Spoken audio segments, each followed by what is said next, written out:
Olá, boa noite. Quero dar as boas-vindas aí a todos que estão aqui pelo canal do Instagram.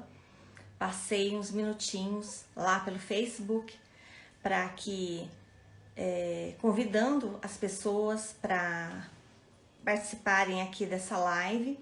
Então toda terça-feira a gente tem aí um encontro, ouvindo pessoas, acolhendo essas pessoas, conhecendo um pouco mais sobre as demandas delas. E agradeço aí a presença já, Heloísa entrando, tem uma galera aí, Camila, Cláudia, Paulo César, um beijo grande, muito obrigada pelo carinho. E a gente vai receber aqui a Camila Nogueira, que é uma empreendedora social, e ela vai estar trazendo um pouquinho, né, as demandas. Hoje eu tô aqui, eu já vou aceitar aqui o pedido da Camila. Aqui, solicitação, adicionar. E eu vou estar aqui falando, hoje eu mudei um pouquinho o cenário, não sei se dá para vocês verem, né, que eu faço as lives aqui do quarto do meu filho, do Luiz Felipe, e tem essa vista aí da montanha da Serra de São Domingos, e é uma vista muito bonita, muito acolhedora. Poços de Caldas a gente tem isso, né? Aí a gente tá aí, ó, o Miguel. Oi, Miguel, Miguelito, né, que sofreu aí uma invasão na sua conta, né, e tava pedindo dinheiro pra gente aí, né, Miguel? A Anne, seja bem-vinda. Esse pessoal lá do Estúdio Margar, um beijo. Camila, seja muito bem-vinda aí na nossa live, no nosso encontro de hoje. E a gente vai começar hoje falando sobre o tema, que é maternidade atípica e empoderamento feminino. Eu gostaria muito que vocês participassem, que vocês mandassem perguntas, e à medida do possível a gente vai falando aí. Hello first, Miguel, né? Que ódio, né, Miguel? O pessoal usou a sua conta aí, e aí eu recebi e eu percebi a diferença do tratamento, né? As pessoas acham que a gente entra no golpe. Então, é muito importante ter esse cuidado hoje em dia de pessoas que criminosos mesmo, que vão entrando, que clonam as nossas contas de celular e WhatsApp e começam a pedir depósitos, né, para os nossos amigos. Então é importante que as pessoas fiquem atentas para que não caiam nesse golpe. Bom, então Camila Nogueira, empreendedora social, queria que você falasse um pouquinho de você. Camila, seja muito bem-vinda. É uma alegria. Conheci a Camila num curso que nós fizemos na Jornada Emancipa da Guarda-Chuva. Foi muito bacana. Eu penso que o que eu mais ganhei nesse curso foi conhecer pessoas como a Camila. E foi uma turma muito especial, que eu guardei muito carinho. Então, fora o aprendizado que a gente teve em relação às organizações sociais, conhecer a Camila foi, assim, um presente. Então, Camila, seja bem-vinda. Quero que você fale um pouquinho de você e aí a gente vai começando o nosso assunto de hoje. Tá certo, Marlene, obrigada. Você está me ouvindo bem? Todos me ouvem bem? Aqui tá tudo ok. Então tá. Bom, na verdade a gente se conheceu realmente na Jornada Emancipa, lá na Guarda-Chuva, minha escola favorita da vida. Eu sou empreendedora social, estou terminando de me formar empreendedora social, na verdade, que é uma profissão que eu já exercia sem saber, não é? Eu lembro quando eu cheguei na Guarda-Chuva pela primeira vez, falando, eu faço isso, faço aquilo, faço aquilo. Daí ela falou, Camila, você já é uma empreendedora social? Eu falei, é assim que chama, né, o que a gente faz? Ela falou, é. E eu estou agora, posso assumir à frente do Instituto AD, apoio a pessoa com autismo e suas famílias, né? Também sou uma das gestoras do grupo Mundo Azul, né? A gente tem aí mais de 100 famílias no grupo. Eu tenho, que eu conheço em Poços, eu já estou chegando a 200 famílias de pessoas com autismo, né? E por que eu achei importante de falar um pouco de maternidade atípica, né? Porque quando a gente fala de maternidade atípica, a mãe da criança especial, ela também é uma mãe diferente, né? O que acontece via de regra, vamos colocar aí nas diferentes classes sociais. Você quando engravida, né, casa, engravida, tem o seu bebê, algumas mães, depois de um tempo, levam para as creches, né, ou berçários, escolinhas. Outras têm a sorte de ter um familiar, um parente, uma mãe, uma irmã para deixar a criança. E geralmente essas mães voltam para o mercado de trabalho, voltam a viver a vida, né? Por mais que tenham algumas que passem um tempo, geralmente as mulheres voltam à vida. E nesse período que a maioria das mães está voltando para o mercado de trabalho, está voltando para a própria vida, está voltando a sair de casa com o maridão, né? Saindo daquela figura da mãe, geralmente na nossa vida vem um diagnóstico. E esse diagnóstico, ele não interessa nem muito o que está escrito, mas nas entrelinhas dele está sempre escrito: ele vai precisar mais de você do que o resto. E daí, nesse momento, a gente tem que parar de fazer tudo que está fazendo e olhar para essa criança. E daí a gente passa realmente a ter essa maternidade muito integral. E o que acontece quando você é mãe integralmente? Para quem é mãe, né, sabe disso. Maternidade é a profissão que mais dá trabalho na vida. Não tem nada que dê mais trabalho do que ser mãe, gente, eu juro. E mãe integral é aquela que é mãe 24 horas. Né? Eu, por exemplo, tive um filho que passou 10 anos sem dormir uma noite inteira. Então era 24 horas, literalmente. Um dia ele dormia 4, no outro ele dormia 5 horas. Em todas as outras horas do dia eu estava com ele. Não é? Depois, lógico, ele estava na escola, mas enquanto ele estava na escola, eu estava fazendo adaptação do material dele, eu estava pensando o que eu podia fazer de atividade com ele. A mãe atípica muitas vezes é uma mãe terapeuta, porque você não tem para pagar todos os profissionais. Então, assim, você paga fono a cada 15 dias e todo dia você faz os exercícios com ele em casa para conseguir render o que seria uma fono todo dia, entendeu? Você paga uma psicóloga uma vez por semana, a cada 15 dias, e faz todos os dias o dever de casa, né, que eu falo, para poder estar desenvolvendo melhor o seu filho, da melhor maneira possível. E nesse papel, a gente vai ficando. Não é só a profissão que vai ficando, mas a gente mesmo, né? Eu falo que por anos eu tinha aquele guarda-roupa da Mônica, que era camiseta legging, camiseta legging, camiseta legging. Mudava um pouquinho a cor da camiseta, né? Mas eu preferia as mais escuras, porque estava acima do peso, né? E as leggings eram todas pretas, eu não tinha de outra cor. Então era assim, era um guarda-roupa, né? Camiseta, aquela legging, camiseta. Por quê? Porque você vai abaixar, porque a criança vai correr, ele pode ter uma crise no meio da rua, você vai ter que debruçar em cima. Usar saltos, usar um brinco mais comprido, como esse, que eu fiz questão de colocar hoje. Saia, fora, o decote, né? Eu lembro uma vez que eu tava com um decote, assim, mais ou menos igual a esse aqui, o Miguel enfiou a mão dentro do decote, desceu o braço, assim, botou tudo pra fora. Não deu nem tempo, assim, eu tirei a mão dele. Mas quem tinha que ver, viu. Então, assim, você acaba acostumando, né? Vira um uniforme. É muito difícil de você ter alguém para ficar com uma criança atípica.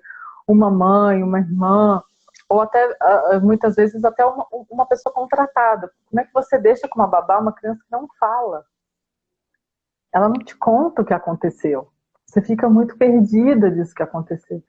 E muitos casamentos vão acabando. Ou então o que vai acontecendo? A gente não tem grana para nada, então você tem que pedir dinheiro para o marido, para o básico, para esmalte. Eu lembro que eu tinha que pedir dinheiro para... Olha, eu preciso comprar um esmalte, minha unha está muito feia, né?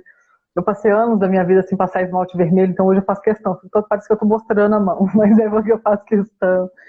Então, assim, e a gente vai deixando algumas coisas, né? A gente vai deixando. O cabelo está geralmente preso, né? Nunca está solto, corta quando dá. E essa mulher, ela acaba se deixando e se dedicando integralmente para esse filho, não é? E daí, qual que é o meu trabalho aí com as mães também? Elas perceberem que você não vai ser menos mãe se você conseguir se cuidar um pouquinho, né? Eu lembro que teve uma mãe uma vez que ela me ligou chorando, ela falou: Camila, são 3 crianças, o menino não para. Eu falei para ela: entra no banheiro e tranca a porta, entra no chuveiro. Ela falou: eles vão destruir a casa. Eu falei: depois você arruma. Você não vai ter que arrumar? Eles não vão destruir a casa. Você não vai ter que arrumar? Então para, mulher, e toma um banho. E ela chorava copiosamente. Era uma mulher que tinha ficado assim... Eu nem sei qual era a última vez que ela tinha tomado um banho de 20 minutos na vida. Porque o banho é aquele, assim, que você está esfregando o cabelo e está verificando se os filhos estão, né? O que eles estão fazendo? Filho 1, o que você está fazendo? Filho 2. Eu falei, entra nesse banheiro, toma esse banho. Se dá esse direito de tomar banho. Eu não estou falando assim, né? Então, uma coisa que eu aprendi também, e foi a muito duras penas, hoje meu filho tem 15 anos, é que quando a gente cuida da gente, a gente ensina os filhos da gente a cuidarem deles. Uhum. Não é? E é isso que a gente quer, que eles sejam independentes a ponto de cuidarem deles mesmos. Então, quando a gente vai se perdendo muito da gente, a nossa identidade, né, os casamentos vão acabando e tudo mais, no final das contas sobra só uma mãe. E essa mulher que tem junto com essa mãe, ela fica num limbo, né? Ela fica num lugar que não existe. E daí a minha ideia também com o Instituto, porque o Instituto, na verdade, ele é um centro de convivência de pessoas com autismo, mas ele também é um centro de convivência de mulheres, de mães. Né? É resgatar essas mulheres dentro dessas mães. Elas entenderem que sim, elas podem ser uma mãe excelente e passar um batonzinho, elas podem ser uma mãe excelente e usar um brinquedo mais pendurado o dia que está sem o filhote. Elas podem ser uma mãe excelente e tirarem um dia por mês para sair com o marido, não é? Então, existe uma cobrança muito forte em cima dessas mulheres, né? E foi uma coisa que eu vivi, né? Eu falo que eu não saí sozinha do limbo, eu tive muita ajuda, conheci mulheres inspiradoras, né? Como você, como as meninas lá, como a Ana, que me ajudaram também a sair desse limbo. Mas é um lugar que eu estive, Só te então por isso que... interromper um pouquinho. Só te interromper um pouquinho. Quando foi que você descobriu? Porque, assim, pelo visto, você foi uma mãe muito nova. E teu menino já está com 15 anos, né? Porque você tem uma filha, né? Isso, eu fui mãe aos 16 anos da minha filha mais velha, né? E do Miguel eu fui mãe aos 22. Então. Só que eu fiquei um tempo atrás desse diagnóstico, viu, Marlene? E eu não consegui aqui. Então, eu queria saber um pouquinho, queria que você contasse pra gente quando foi que você descobriu, qual que foi o impacto que teve e o que você viveu, né? Que mais ou menos você já mostrou aí, né, pra gente, falou.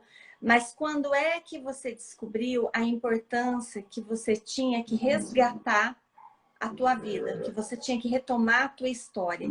O que estava te levando essa necessidade de você se reconhecer como Camila mesmo? Tá, bom, na verdade o Miguel nasceu em 2005, com 4 quilos e 100 gramas, enorme, lindo, perfeito. Mas desde os 8 meses dele, mais ou menos, eu já descobri, eu percebi que ele era um pouquinho diferente, né? Eu tenho uma filha mais velha, então eu já tinha uma noção de bebê, né? Tenho uma família grande também. E daí eu falava, gente, esse menino é diferente, ele é meio estranho, ele tem uns comportamentos, parece que o cognitivo é lento. E a desculpa geral da família é, ele é homem. Homem demora mais. Homem é diferente. Ele é tranquilo que nem o pai dele. Né? Eu falava, gente, mas não tem tranquilidade. Ai, desculpa, não tem tranquilidade, assim, não existe isso, né? E eu comecei a ir atrás. E daí, assim, eu ouvi muitas coisas difíceis nesse atrás aqui, né? Uma das coisas que mais me marcou na vida toda, que eu consegui curar há pouco tempo, foi um médico que olhou para mim e falou assim, isso está com muito cara de degenerativo, não se apega não, acho que ele não vinga. Nessa época meu filho tinha quase 2 anos. E ele era a coisa mais linda do mundo, era um querubim, um olho azul, com os cabelos cacheados, loiro, com as bochechas rosa, todo redondo. E eu olhei e falei, como não se apega a um filho? Né? E daquele dia em diante eu tive muito medo de Miguel morrer. Né? O que aconteceu logo em seguida? Eu comecei a ir atrás desse diagnóstico e fui para São Paulo. Quando chegou lá, depois de algumas idas, né, a médica me deu o diagnóstico de autismo. E na hora, eu fiquei feliz, eu juro. A minha reação foi tão inusitada que a médica ficou sem saber o que fazer. A primeira coisa que eu falei para ela é, autismo não mata, mata? Ela falou, não, não mata. Eu falei, ai, que maravilha. Mas eu não sabia o que era autismo, né? É a hora que a ignorância é uma benção. Eu não sabia o que se tratava de autismo. A ideia que eu tinha de autismo era Rayman, o filme, e mais um gênio ou outro que diziam que era autismo. E eu falava, nossa, meu filho vai ser um gênio. Mas eu não sabia o que era autismo. O impacto, ele veio quando, junto com o autismo, estava escrito severo. E depois veio com... Ele vai ter uma série de problemas. Ele vai ter uma série de dificuldades. Não, ele não vai ser um gênio. Quando a gente fez o teste de inteligência, que não é o QI, né? Fez um outro teste de cognitivo, que são várias inteligências, eu, olha, ele não tem um atraso mental, mas ele está na linha. Então, assim, 5 para frente, atraso mental. 5 para trás, sem atraso mental. Ele estava 4,8. E ela falou para mim, agora você vai ter que estimular muito esse menino, para ele conseguir sair disso aí. E aí, eu falo que foi o dia que a Terra parou. Foi um dia que a Terra parou, eu não consegui. Eu falei, meu Deus do céu, o que eu vou fazer com essa criança? O que eu faço com esse menino? Como é que eu vou fazer para educar, para ensinar ele? Não é? E daí tem uma trajetória enorme. Eu passei 3 anos e meio indo para São Paulo, fiz tratamento com ele na USP, depois eu fiz tratamento aqui em Poços com uma moça que veio da Bélgica. Depois a gente passou, ele faz até hoje atendimento ambulatorial na PAI de fonoaudiologia. E daí a gente voltou um tempo, ele passou um tempo sem tratamento, e mais ou menos uns 3 anos atrás a gente entrou com a psicanálise e realmente foi muito inovador, foi muito diferente, foi um desafio, mas foi muito bom. E foi mais ou menos nessa época que eu percebi que o Miguel ainda estava muito dependente de mim. Que ele já era um menino de 11 anos, mas que tudo para ele era eu. Era a mãe, era a Camila, tudo para ele era eu. E daí eu fui entendendo que eu fiz uma coisa que eu chamo de... Eu falo que é a mãe pokebola, né? A gente pega os nossos pokebolzinhos, que eles são diferentinhos, enfia naquela bola e faz aquela bola, né? Então eu fechei o mundo do Miguel também. Eu fiz do mundo do Miguel uma bolha, né? Pra você ter uma ideia, no começo, quando eu comecei a falar de autismo, eu tinha uma loucura, né? De que assim, se eu falasse de autismo e todo mundo soubesse que o Miguel era autista na cidade, ninguém ia tratar ele mal. Ou se ele sumisse, as pessoas iam me dizer onde que ele estava. Então, assim, eu queria criar bolhas para esse menino. E daí eu fui percebendo que isso não fazia bem para o Miguel. Eu fui percebendo que o Miguel precisava de uma vida dele. Não é? E que muitas vezes essa mãe que estimulava muito, que ficava muito junto, que ficava muito em cima, ela não estava dando espaço para esse Miguel crescer.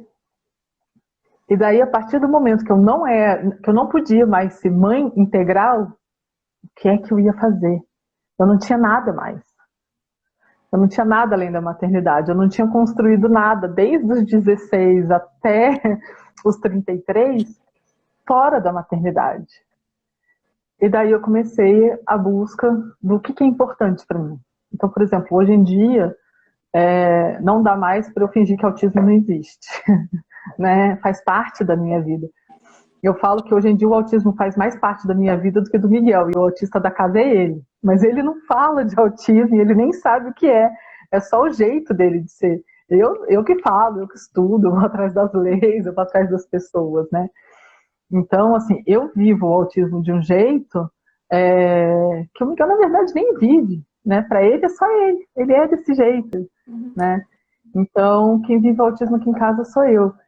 E desde que eu comecei a ir atrás de mim, então, eu comecei a fazer terapia, comecei a me cuidar, eu terminei um casamento, então tiveram várias coisas aí. O Miguel evoluiu absurdamente em rumo da vida dele, do propósito dele, né? Hoje em dia ele tem uma matéria na escola que chama propósito de vida. Então, assim, ele já tem as ideias dele, né? Que mudam, como de todo adolescente de 15 anos. Então, até outro dia ele queria fazer hambúrguer, agora ele quer ser médico, porque ele está vendo que os médicos são os heróis da pandemia. E pode ser que ele queira ser jardineiro, ele já quis ser carteiro, usou a blusa amarela e calça azul por mais de um ano, todo dia, só usava azul e amarelo. Ele queria ser carteiro. Então, isso muda mesmo, porque com 15 anos a gente muda muito daquilo que a gente quer ser na vida, né? Mas ele também começou essa busca.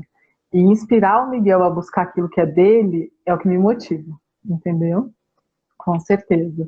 E também poder estar falando um pouco, porque outra coisa importante para mim é que nenhuma mãe passa pelo que eu passei, Marlene. isso é o que não me deixa desistir. Porque é aquela solidão de você não ter ninguém para você falar nada. Você fala, meu filho fez isso, todo mundo fala, não tem assim, o meu filho também faz. Né? Fala, olha, meu filho morde a mão. Mas eu não tinha outra mãe que conhecia um filho que morde a mão. Aí todo mundo fala assim, esse menino é mal educado.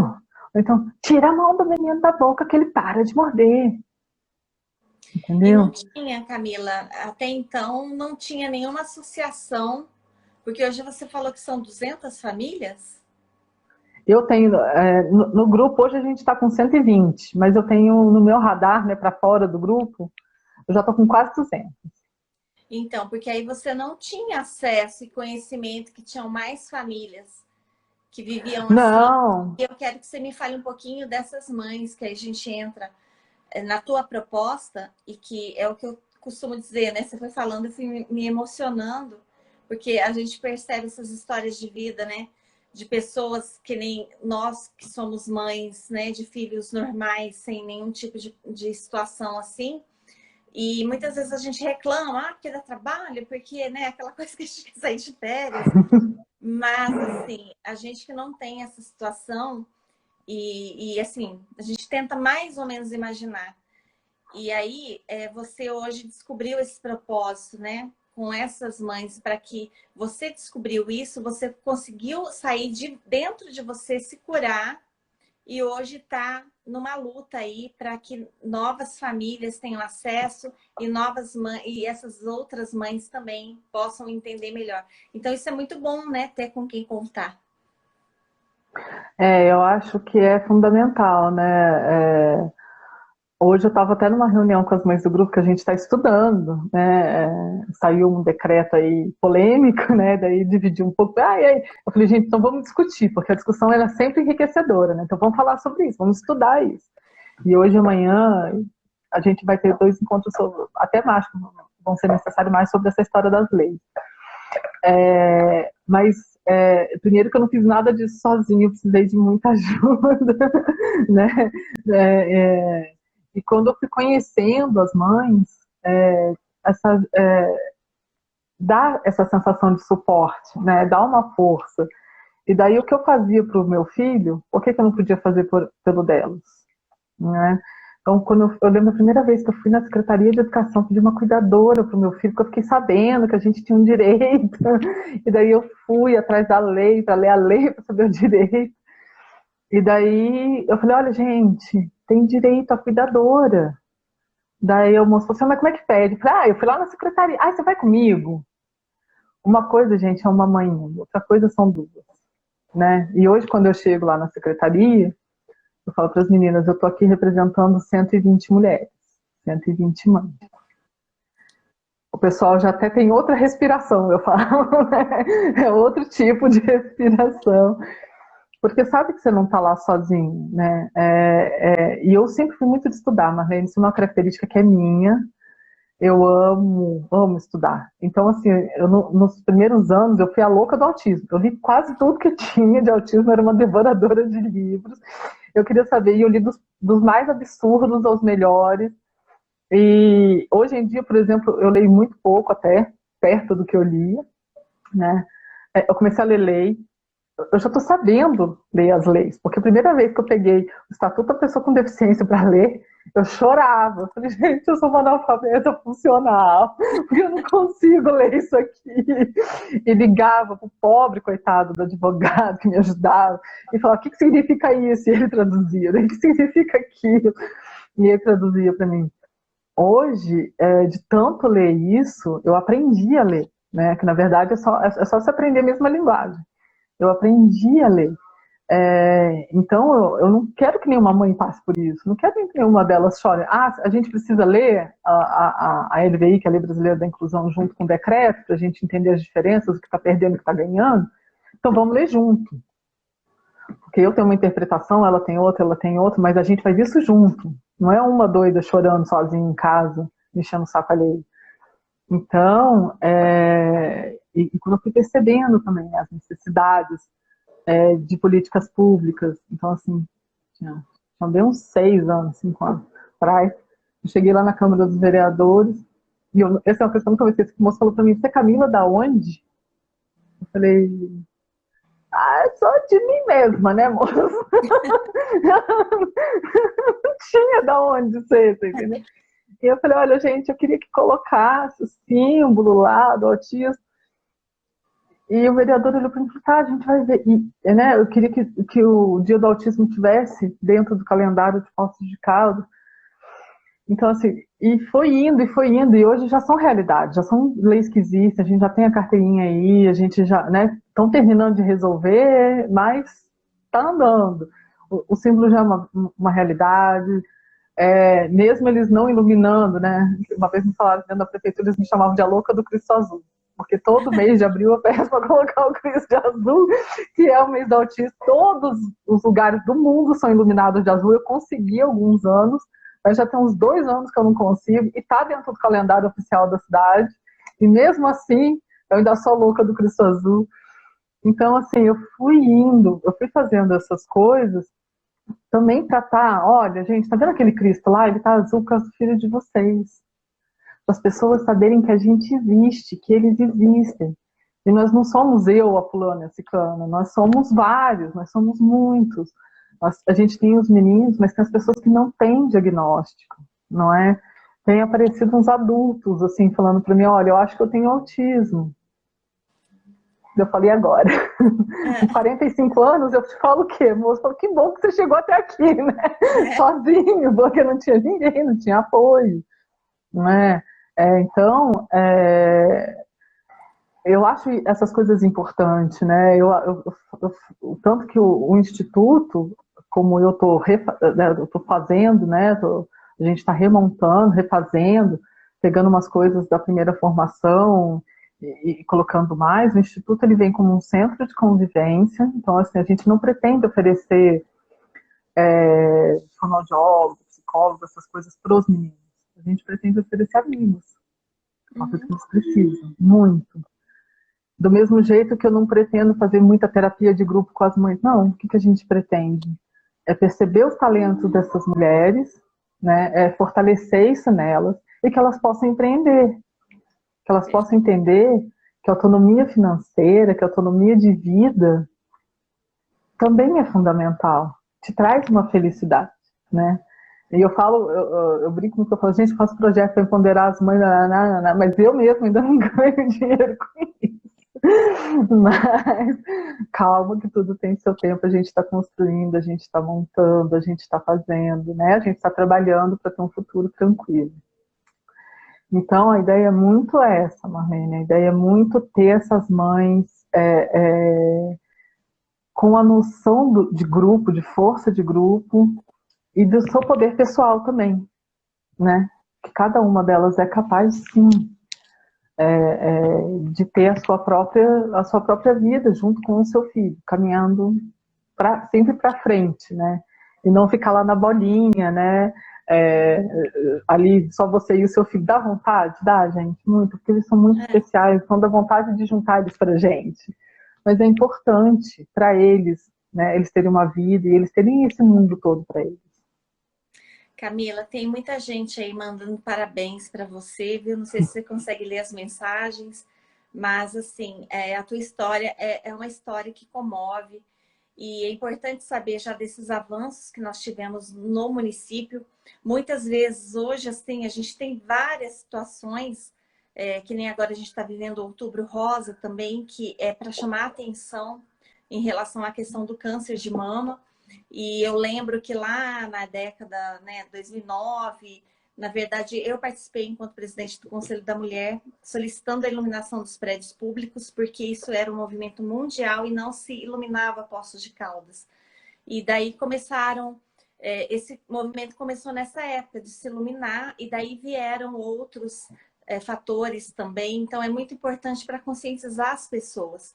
E essa lei do cuidador nas escolas, hoje eu não sei como ela está, se ela está sendo aplicada. Mas ela é extremamente importante, porque hoje você permitir o acesso de uma criança especial, né, numa escola normal, é super importante para o desenvolvimento dessa criança. E até para dar esse momento para essa mãe.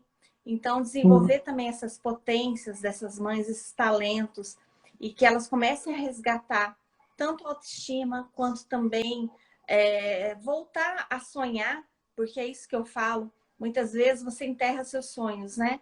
Então, como você colocou aí, né? Ainda não estou aí nessa, como diz, no empoderamento financeiro. Mas você chega lá e às vezes, Camila, eu falo que nem acontece essa questão. Às vezes é a tua missão mesmo que você tem, né? Então, até nessa construção de políticas públicas que são extremamente importantes, e, por exemplo, o meu papel é justamente esse, é ouvir. Eu penso que a gente tem que ouvir muito, entender e atender. Então, isso é extremamente importante, a gente ter pessoas como você participando e desenvolvendo essas mulheres. Então, é aquele efeito multiplicador, né? A gente tem um núcleo pequenininho de mulheres, daqui a pouco você vai aumentando isso, e isso é que faz a grande diferença que o mundo está precisando. E essas mulheres, elas... uma coisa que você me falou na nossa conversa, só acrescentando, que muitas são de baixa renda, né? E que você até me contou de uma que com problema de dentição, né? Que ela estava se anulou tanto que ela estava com esse problema. O que acontece, Marlene, quando você está só na figura da mãe, a mãe, para o filho sempre olha para a gente como se a gente fosse a melhor coisa do mundo, né? Não interessa muito a sua situação, né? Tirando o Miguel, que quando eu uso máscara, daquelas máscaras facial de creme, ele detesta, ele quer tirar, ele acha horroroso. Mas, assim, no geral, a criança, ela olha para essa mãe com uma admiração, né? Incrível. E esse é um amor que nutre, né? O amor do filho, ele nutre o coração da mãe, né? Só que daí o que acontece? Você vai se deixando. Mas eu lembro muito. Eu cheguei a passar 3 anos sem ir no salão cortar cabelo. Ele ia crescendo, crescendo, crescendo, as pontas iam quebrando, eu ia puxando assim as pontas do cabelo. Ia esfarelando, né? Daí eu ia puxando, assim, você não corta, você não mexe. Eu lembro disso. Eu lembro que eu passei mais de anos sem ter base e pó de maquiagem. Eu não usava. Pra nada. Por que eu vou me maquiar pra fazer o quê com essa criança? Entendeu? Então eu não usava isso, não é? Eu passei alguns anos até sem ir no médico direito. Você não tem como... Eu lembro que uma vez o Miguel já era grande, ele tinha uns 8, 9 anos. Eu tive que levar o Miguel no ginecologista comigo. E ele olhava assim por baixo do pano e eu falava, sai daí, Miguel, sai daí. Agora, quem é que tem uma consulta ginecológica com uma criança dessa idade? Então, isso era uma coisa dificílima, a gente não dá conta, você entendeu? De cuidar da gente. Realmente, a gente não dá conta, né? De fazer, porque é muito integral. Até assim, agora, né, vamos colocar o Miguel, ele tem diversas atividades no dia.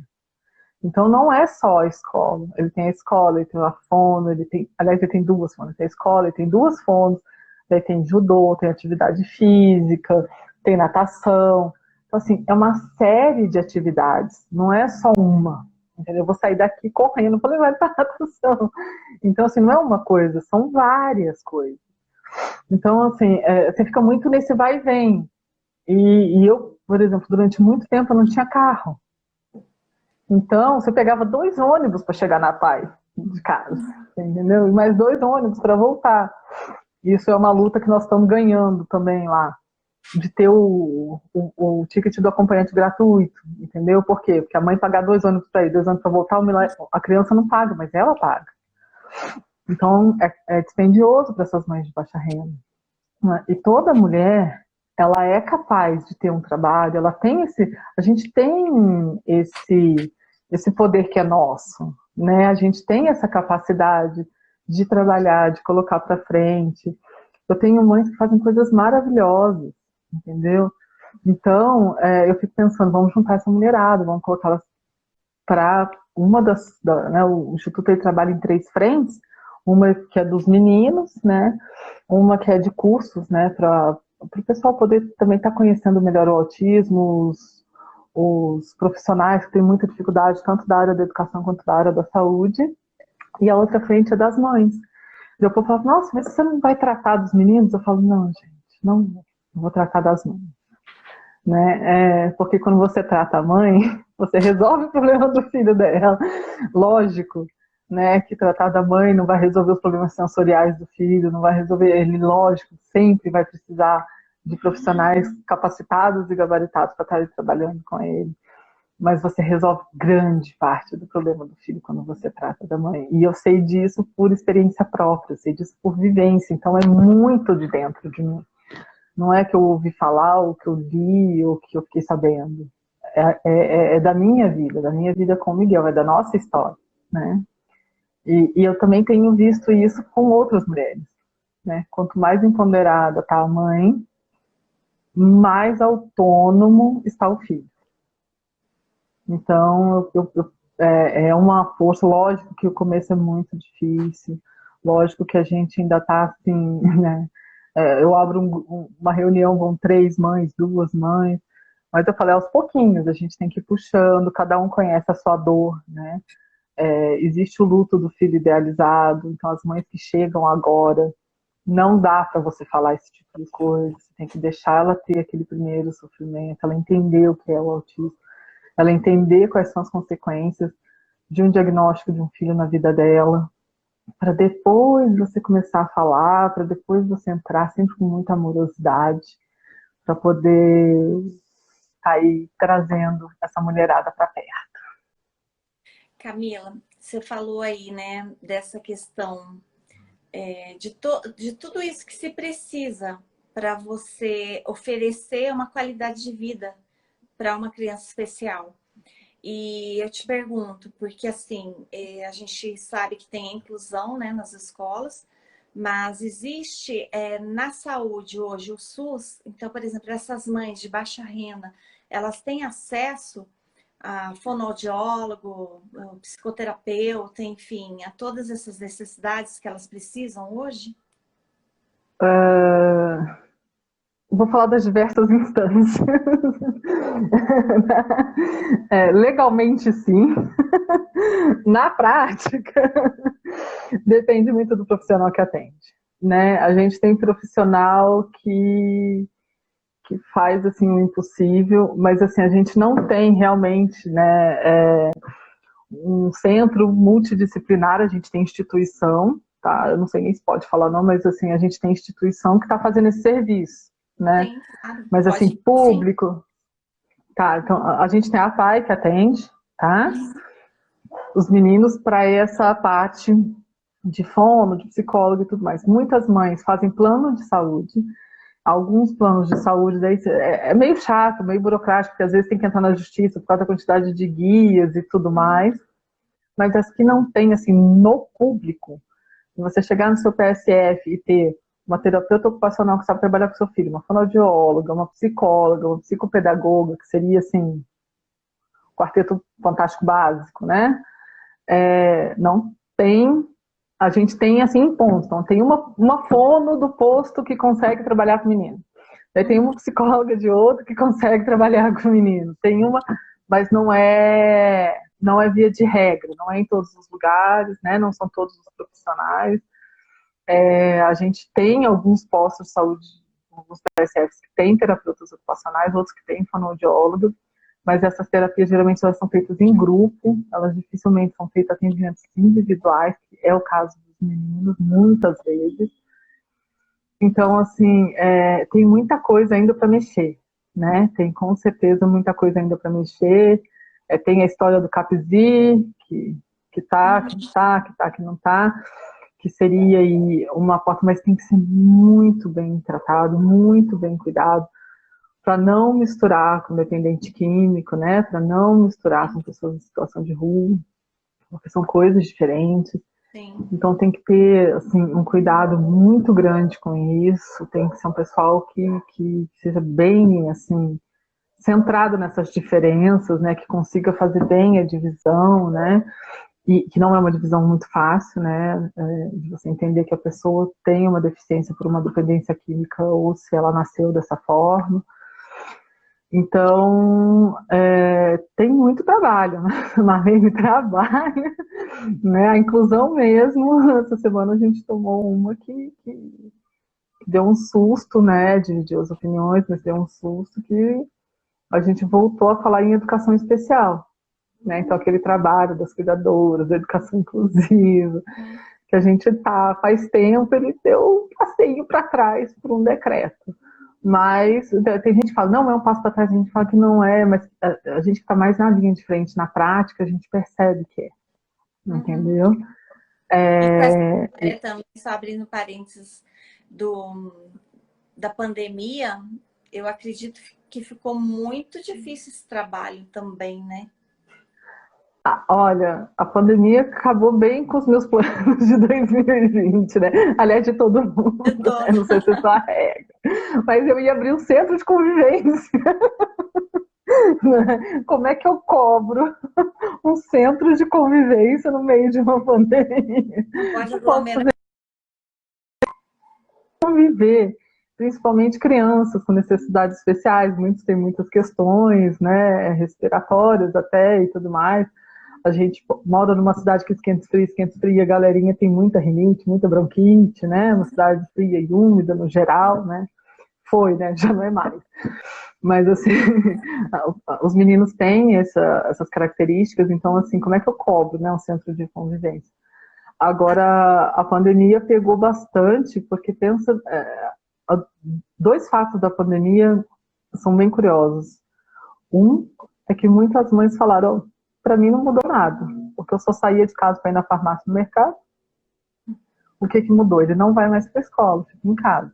Mas muitos não iam, né? Então, isso é uma coisa que, assim, para quem está aí, né, sem poder sair para aglomerar com os amigos, sem poder sair para fazer uma festa, sem poder sair para simplesmente passear, né? Pensa que a gente já vive assim. A nossa vida, basicamente, ela é essa, né? André falando, né, que o ideal seria um centro de referência, só estou lendo aqui, com diversos profissionais para o atendimento humanizado. Daí, Camila, uma coisa que me ocorreu, porque tanto eu como você, nós somos do terceiro setor, e eu acredito muito nas parcerias público-privadas. E o terceiro setor, ele vem como esse oxigênio para o setor público. Então, por exemplo, o Instituto A, né? Associação. Então, como você diz, hoje tem uma tentativa e um trabalho, né, no CAPS, mas que ele teria que ser totalmente diferenciado. E muitas vezes, hoje, o sistema ele já está muito inchado. Mas, por exemplo, você como terceiro setor, você poderia também auxiliar nisso, nessa construção, já que você está diretamente ligado com os autistas e as famílias. Então, seria algo que seria muito mais produtivo. Então, também fazer essas parcerias, porque elas vêm também agregar muito e ajudar muito o setor público para que isso aconteça. Com certeza, né? Eu sou mais de fazer com o setor privado do que com o setor público, não é? Eu falo que eu não costumo pedir, né, Marlene? Assim, é muito chato isso, mas eu exijo, né? E eu só exijo quando é direito, né? Então, eu não chego, por exemplo, numa secretaria para pedir nada, né? Eu chego lá para exigir, falo, olha, essa pessoa tem esse direito. A gente está aí com uma questão, né, no município, que na verdade os cuidadores, eles cuidam da higiene, da locomoção e da alimentação das crianças. E os nossos meninos muitas vezes não precisam desses cuidados. Eles precisam de um AEI, de auxiliar de educação inclusiva. E é um cargo que tem que ser municipal. E você criar um cargo no município, você infla a folha, né? E a gente está falando de um município aí complicado financeiramente. Mas é lei. Então, assim, eu tenho mãe no Ministério Público lutando para ter um AEI para o filho. E cedo ou tarde esse município vai ter que contratar, porque é um direito dessa pessoa. Entendeu? Então, essa história é bem complexa, né? E ela é bem complicada. Por exemplo, os profissionais da cidade, eles já estão quase todos, eles já têm o seu lugar de trabalho. Os profissionais que trabalham comigo. E, assim, é muito complicado de você tirar ele de uma clínica, né, onde ele recebe um valor maior, ou de outra instituição para colocar na sua. Por isso que a gente resolveu fazer muito um centro de convivência e empoderar essas mães. Mas essa ponte né? Porque ela sempre tem que ser feita. Porque na hora que o bicho pega mesmo, né, acaba que as mães ligam pra gente, né? Ligam pra mim, tem as minhas mães parceiras, né? Então a gente acaba que conhece o médico da criança, conhece o terapeuta ocupacional da criança, né? Então a gente faz muita ponte escola, né? Porque também às vezes a mãe pega lá a lei, ela lê e fala, nossa, eu tenho todos esses direitos, eu quero tudo. Eu quero isso, eu quero aquilo, eu quero aquilo outro, eu quero aquilo outro, eu quero aquilo outro. Mas precisa. Ele precisa de tudo isso. Ele tem essa necessidade. Porque ter direito, às vezes, não é ter necessidade, né? Uhum. Mas tem necessidade. Por exemplo, tem menino que quanto mais tirou a cuidadora, melhor ele ficou. Então, assim, ele tinha direito à cuidadora, mas ele não precisava dela. Então, ok, tira, tá tudo certo. O problema é o que tem direito e precisa e não tem, né? Porque realmente foi um, foi um impacto muito grande no município. A quantidade de diagnóstico de autismo, quando a gente entrou, né, junto para essa demanda dos meninos terem direito à cuidadora, né, o município não tinha realmente cuidadoras o suficiente, porque cresceu assim, vamos colocar de um ano para o outro, 20 a mais. E como é que você tira, né? Como é que você põe numa folha de pagamento mais 20?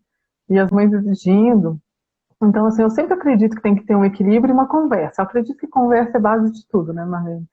É uma Sim. coisa que eu estava até conversando lá no Comped, e que a gente sempre fala que a gente vem perguntar pra gente, né? Os candidatos todos, vem perguntar pra gente, né? Porque senão, às vezes, também oferecem coisas que não precisam e não oferecem aquilo que é necessidade. É. Então, assim, pergunta para as mães, vamos conversar. O que realmente está precisando? É. Quantos médicos bons a gente tem na cidade? 2. Eles atendem pelo SUS? Olha, atende. Um atende na instituição, o outro atende lá no CAPES. Está dando conta dessa demanda? Não, não está. Porque a demanda está crescendo muito.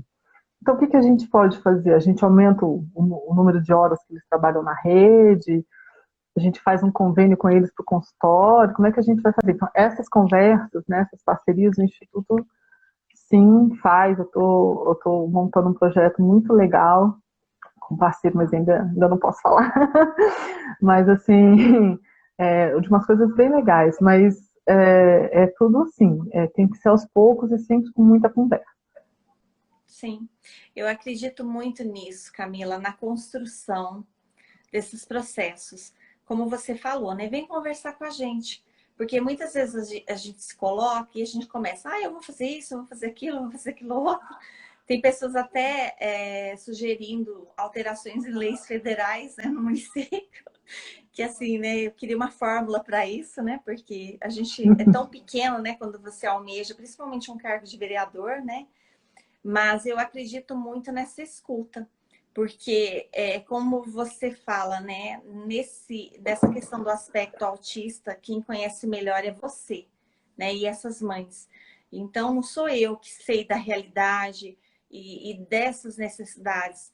Então, eu acredito muito num processo de construção, de você ouvir essas pessoas e estar ali, né, buscando, entendendo o que elas querem, e também, assim, de repente você tem uma grande ideia, né? Eu falo assim, nossa, vamos fazer isso. Só que não é dentro da minha realidade. E você chega a uma conclusão com essas pessoas. Por isso que eu penso muito em algo compartilhado. Eu acredito nisso, né? Até fazer um mandato compartilhado, porque eu acredito que as mudanças, elas acontecem dessa forma. Como você disse, né? Você chegou lá na Câmara, né, para pedir o símbolo lá, né, do autista ou do abril azul, mas que o pessoal falou, o que é isso tal? Mas se você chega numa grande maioria e você chega já com outras famílias, com outras pessoas que têm o mesmo interesse, a gente consegue fazer as mudanças. E chega num consenso, porque, como agora, né, você trouxe, e você é sensível a essa questão, né? Eu contrato, né, um funcionário a mais, porém eu vou inflar a folha. Tá, então vamos ver se a gente consegue chegar a um consenso. O que a gente consegue fazer? Então eu penso que isso vem muitas vezes do coletivo e até vem do diferente, né? Porque às vezes aquele que pensa diferente, ele tem a solução que você precisa. Então eu penso A gente, na solução. eu fiz uma proposta sobre os voluntários, né, já que a gente tem tanta faculdade na cidade, né, e de pedagogia, de psicologia. Eu falei, será que a gente não conseguia botar essa galera para estagiar e tarará? Daí tem uma discussão de qual é a função do estagiário, se pode, se não pode, se é legal, se é ilegal, e a gente está tentando resolver isso também dessa maneira, né. Mas, assim, também é uma coisa que eu sou um pouco chata, sabe? E eu falo mesmo, né? Assim, eu não discuto com a lei, Marlene. Eu não discuto. Entendeu? Então, assim, se é lei, é lei.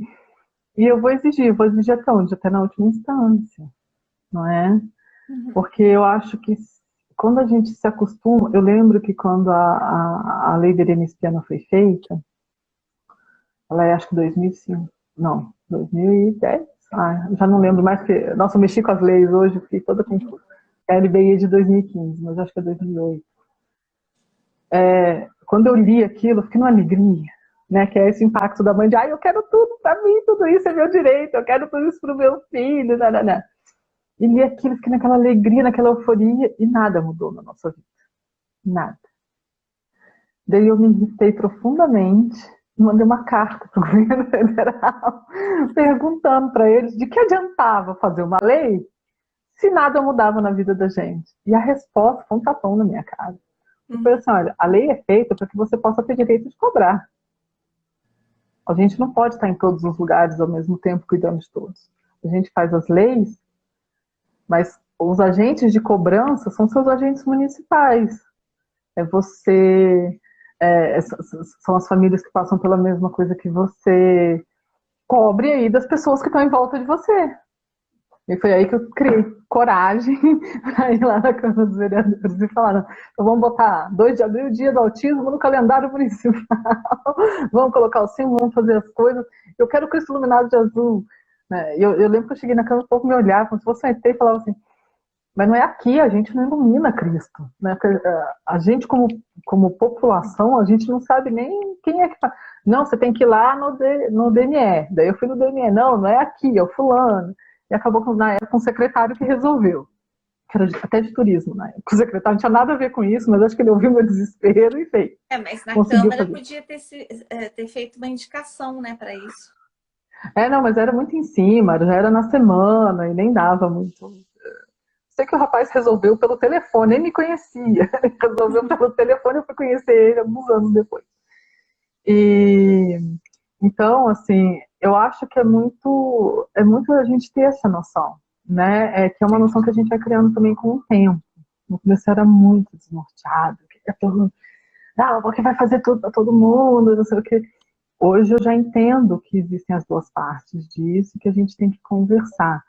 E para mim, o mais importante de tudo isso é trazer para a sociedade de Poços de Caldas a consciência de que os nossos filhos existem e de que o fato deles serem diferentes não significa que eles são piores do que ninguém. Né? Eu falo que a minha alegria vai ser o dia que alguém vê uma pessoa com autismo tendo uma crise e souber o que fazer. Qualquer pessoa com autismo tendo uma crise e souber o que fazer. Porque aí a gente vai ter conseguido mudar a consciência. E vai conseguir reconhecer, olha, aquele menino está tendo uma crise de autismo, deixa ele lá com a mãe dele. Ou então, que olhe para mim e fale assim, eu posso te ajudar? Como eu posso te ajudar? Então, nesse dia, eu vou estar, nossa, vai ser o meu dia de felicidade, quando as pessoas entenderem. Mas ainda, os meninos ainda são muito presos dentro de casa, e a pandemia, ela trouxe essa luz para isso, né, de, olha, minha vida não mudou, né? Essas mães ainda têm muita dificuldade, os olhares são muito doloridos ainda, né? Você entra numa fila que está lá o símbolo. As pessoas olham na cara daquela criança, ela não tem nada, a criança é linda. O povo já começa a te olhar assim, feio. Por que você está nessa fila? Né? E tem gente que fala, nossa, olha lá, tá com a fila. Daí a criança começa, ela solta um grito, faz um flapping ou uma estereotipia qualquer. As pessoas já olham estranho, né? Então, isso tudo ainda é muito dolorido, né? E mudança de consciência é uma coisa que demora, que é uma mudança cultural, né? mas tem que ser feito. Então, assim, eu falo, eu não sei nem se o Miguel vai conseguir pegar isso, mas eu vou estar trabalhando, né? Eu sempre falo que a Gigi, que tem 5 anos, que é uma das minhas. Eu falo que é tudo minhas crianças, viu, gente? Nossa, eu falo que tem um monte de criança que é minha, tem um monte de mãe que é minha, eu chamo tudo que é meu. Que é filha da Ellen, que é uma das minhas parceiras. Eu falo, Miguel, não sei se vai vir, mas a Gigi vai. A Gigi um dia vai ter uma crise, porque se Deus quiser, vai sozinha numa padaria, e se ela tiver uma crise lá dentro, o padeiro vai ver que ela tem uma pulseira de identificação, vai ligar para a mãe dela, vai explicar o que está acontecendo. A comunidade em volta vai entender o que está acontecendo, vai perceber que ela tem autismo, e ninguém vai olhar torto, as pessoas vão olhar com carinho. Então, nesse dia, estando eu aqui, eu já lá em cima, eu vou ser a mulher mais feliz do mundo, não é? Mas é um Poxa, trabalhinho contínuo. olha, eu tenho fé, viu? Eu acredito, a gente tem que acreditar. E apesar da gente estar vivendo momentos difíceis, momentos que assim, não é só essa situação, a gente trouxe hoje o caso, né, do autismo, mas tem outros casos também, mas eu percebo o quanto que a gente ainda precisa desenvolver a sensibilidade, principalmente, de olhar para o outro, não olhar só para a gente, né, nas nossas necessidades, mas olhar o mundo à nossa volta e colaborar, né? O que que eu posso fazer a mais? E é por isso que a gente está aí nessa luta, né? Porque quando a gente chega num momento da vida da gente que a gente já viu que a gente caminhou um pouco, como você, né? Tanta luta, tanta coisa, e agora? O que que eu posso fazer pelo outro? Então, é isso que a gente vai desenvolvendo, que a gente vai buscando, e é isso que faz a grande diferença. Então, assim, Camila, quero te parabenizar, viu, pelo seu trabalho, pelo seu empenho. Eu fico, assim, extremamente emocionada, porque a gente, assim, nem de perto sabe, né, o que é isso, mas a gente se sensibiliza. E, né, a Anne falando aí, parabéns, essa luta de todos nós. Eu penso que o mundo é isso, né? O ser humano, ele nasceu para servir. Então, eu penso que quando a gente se coloca à disposição do outro, a gente começa a fazer as mudanças. Então, não tem que atribuir só ao governo, só ao político, só ao religioso, mas a gente tem que se envolver para que a gente possa fazer as mudanças necessárias.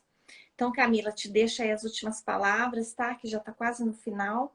Mas, assim, quero só te agradecer, desejar muita luz, me colocar à disposição. Não sei o que está reservado aí para mim, mas saiba que, assim, eu, como diz, né? Hashtag tamo juntas. Então, assim, o que der e vier. Então, é isso aí, sabe? Bom, Marlene, eu quero te agradecer o convite, né, para falar um pouquinho dessa maternidade atípica que é diferente. E as minhas últimas palavras, se você conhece uma mãezinha de uma criança que recebeu um diagnóstico, olhe para ela com amor, seja a aldeia dessa mãe, seja a rede dela, dê a mão para ela, entenda que ela não vai conseguir sair com você para passear, ou para ir para uma balada, às vezes nem para tomar uma cerveja, mas às vezes vai lá conversar com ela, né? Leva um creme para passar no cabelo, uma florzinha, né? Uma coisa que eu faço muito é levar bolo, né? Estou sempre carregando comida. Eu falo que é a síndrome da formiga, né? Tô sempre carregando uma comidinha. Porque daí você toma um bolo, toma um café, come um bolo, conversa um pouquinho, né? De tudo isso, a pior parte é a solidão, né? É o preconceito e a solidão. Então, se você tem uma amiga, uma vizinha, uma parente, eu sei que o filho dela dá trabalho, eu sei que as suas crianças podem se assustar com ele, mas não deixa de chamar para o aniversário, para o Natal, nem que seja online, que ele vai aparecer só um pouquinho, mas chama, deixa, inclui, faz com que eles façam parte da vida. E eu tenho certeza que se você parar para observar essa criança direitinho, você vai aprender muito com ela, porque eles são incríveis. Isso é uma coisa que eu tenho muita certeza. Então é isso, Marlene, muito obrigada. Obrigada pessoal que esteve aí, obrigada pelos comentários. E agora eu vou lá caminhar comigo. Isso aí, Camila. Ó, Deus abençoe muito a tua trajetória aí, viu? Você, o Miguel. E tenho certeza que o Miguel ainda vai assistir, sim, muita coisa boa, muito ganho, sabe? Eu acredito nesse ganha-ganha e eu acredito que ele vai fazer parte disso, viu? E, Com gente, certeza, Marlene. muito obrigada, viu, a todos que participaram aí. A gente vai deixar isso no ar e com certeza, quem sabe, está atingindo mais pessoas. E vamos trabalhar aí com essas mulheres, com essas mães, tá bom? Um beijo Tá grande, certo, viu? querido. Tchau, Beijo. tchau. Tchau.